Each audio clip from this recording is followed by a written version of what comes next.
Okay, everybody, welcome back. Now, this part of the course, I want to talk about what I think is the most important feature and tool that Adobe Illustrator offers, and that is the pen tool.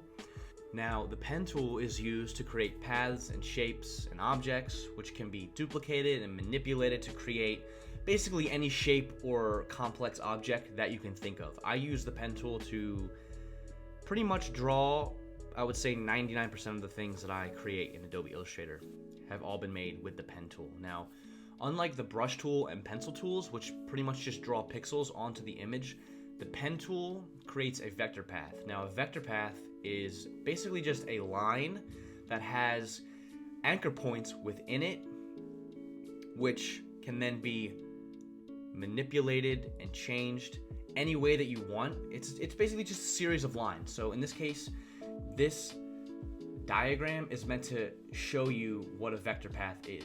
Each one of these squares will represent an anchor point on that vector path, and these can be selected, moved around, and changed and manipulated to create any kind of shape that you want, versus a pixel, which can just be like drawn on or erased. You can't really manipulate the pixels.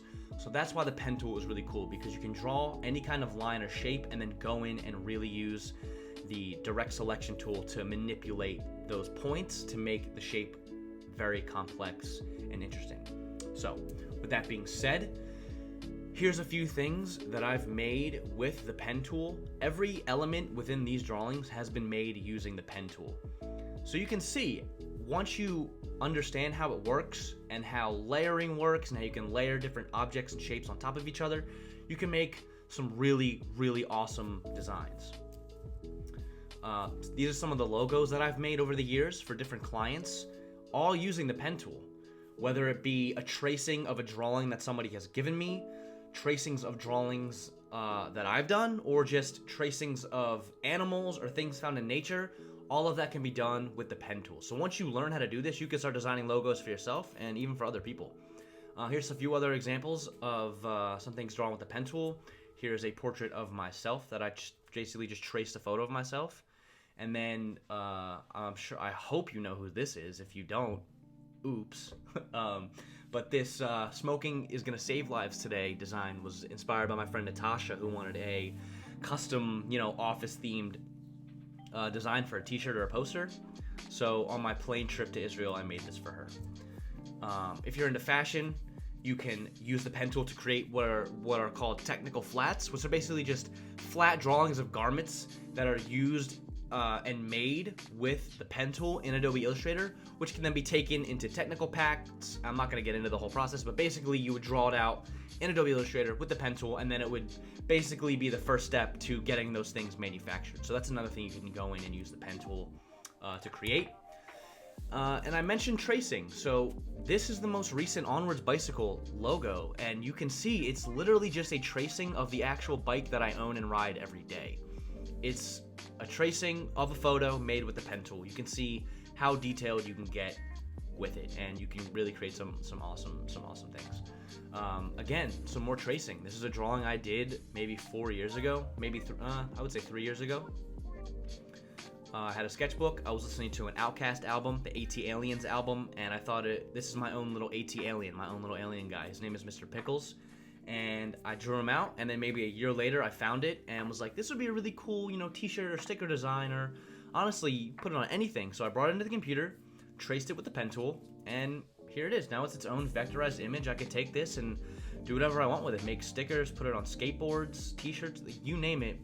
Once you have a drawing, now I'm going to show you how to bring it into the computer and trace it.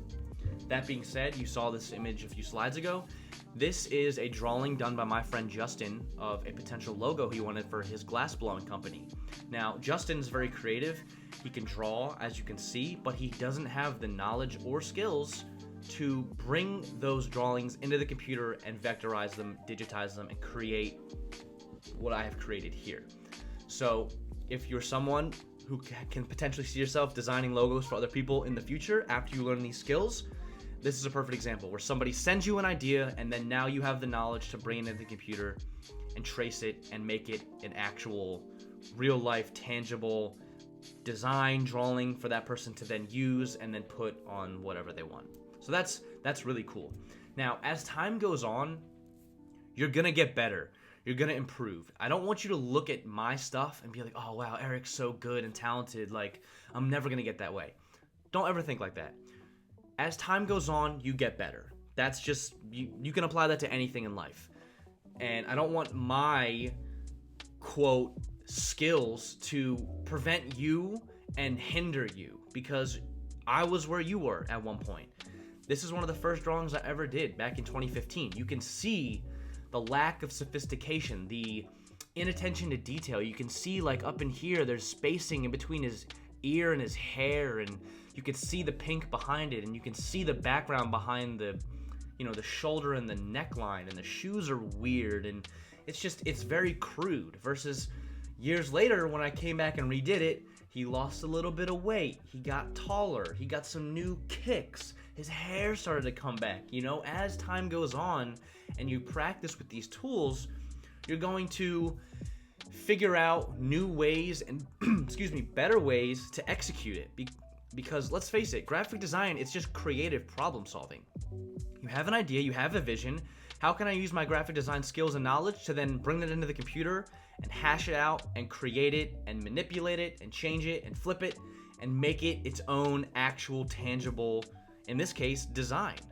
It's just creative problem solving. How can I use my skills to solve this, quote, problem? And as time goes on, you're gonna find better, quicker, easier ways to do things like that. Hopefully this is a perfect example. Here's another example. You just saw the new Onwards bike. This is the first Onwards bike from 2015. Very simple, very crude, not a whole lot going on, but as time goes on and I learned better ways to, you know, layer shapes, to use layers and all that other stuff, you can really see I got the hang of it and have been able to create something that's more professional, more attentive to detail, stuff like that. So don't let your novice abilities hinder you, because you will get better as time goes on. If you want to get better and you put the time in, you will absolutely get better, and hopefully you're creating cooler shit than me. That's my hope, is that one day you're creating cooler things than I am. Now, moving forward, this is what we're going to be covering in these chapters, in this section of the course, because I want to show you how to use the pen tool so you can start practicing and creating for yourself. So what we're going to be going over is basic shapes, complex shapes, and symmetrical shapes. What I mean by basic shapes is just simple outlines. As you can see here, this design is just one simple outline of this little runner guy. If you are familiar with Mac Miller and his music, and you recognize this character, this is the character from the Fight the Feeling music video, a music video that subconsciously inspired Onwards as a whole. The title of, even though the song is called Fight the Feeling, the title of the video and the animation is called Onwards, and that subconsciously sparked everything for me. So if you recognize this guy, gold star for you. But this is just an example of a basic shape. And then once you have the basic shape, you can copy and paste it and change colors and create clipping masks and make it more interesting, make it more complex. And I'll show you how to do all that moving forward. Now, complex shapes are just objects and shapes that are made that then require the shape builder tool to come back in and create a more complex design. If you watch the basics videos on Adobe Illustrator, you saw me use the shape builder tool before to create a little bit more of a more complex, more interesting looking design. And that is what was used in this case to create the windows on the design. So I'll go ahead and show you how to do that as well. Now, when I say symmetrical shapes, I mean basically just drawing. So in this case, the tiger, things found in nature, flowers, animals, architectural things, the Eiffel Tower. Basically what you'll do is you'll just use the pen tool to draw one half of that design, that image, and then you're gonna copy and paste whatever you drew, flip it over, and then join all the paths and anchors together to then create this one final perfectly symmetrical design. So I'll show you how to do that as well.